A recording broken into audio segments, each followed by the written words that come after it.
Mr. Gary, did you eat the last of the honey bunches of floats? Nah, I already told you, man. Oh yeah?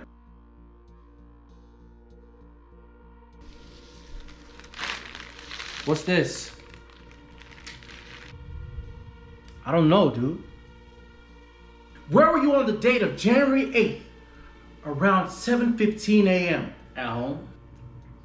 Doing what? I opened the fridge to get some milk. Uh-huh! So you did eat the last of the honey bunches of floats? Nah, let me finish. Okay, go ahead. I used the milk for cornbread. I'm vegan. Around what time? 6 o'clock?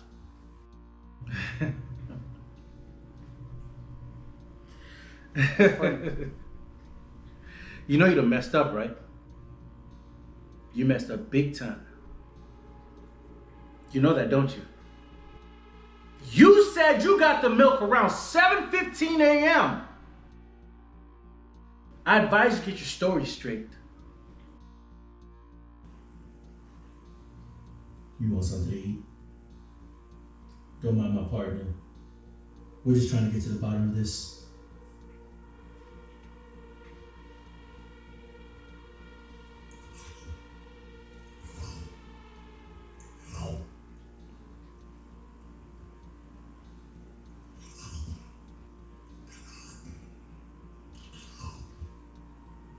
Y'all don't have any sit down, Mr. Gary.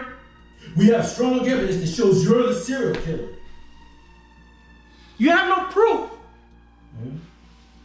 Oh yeah?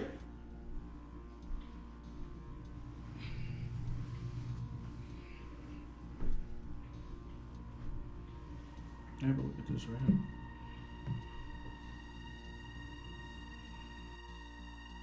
What now? I was hungry. You have the right to remain silent. Anything you say can and will be used against you in the court of provisions. You have the right to an attorney. If you cannot afford an attorney, one will be appointed to you. Do you understand your rights, Mr. Gary? Please don't take me away! Lock him up.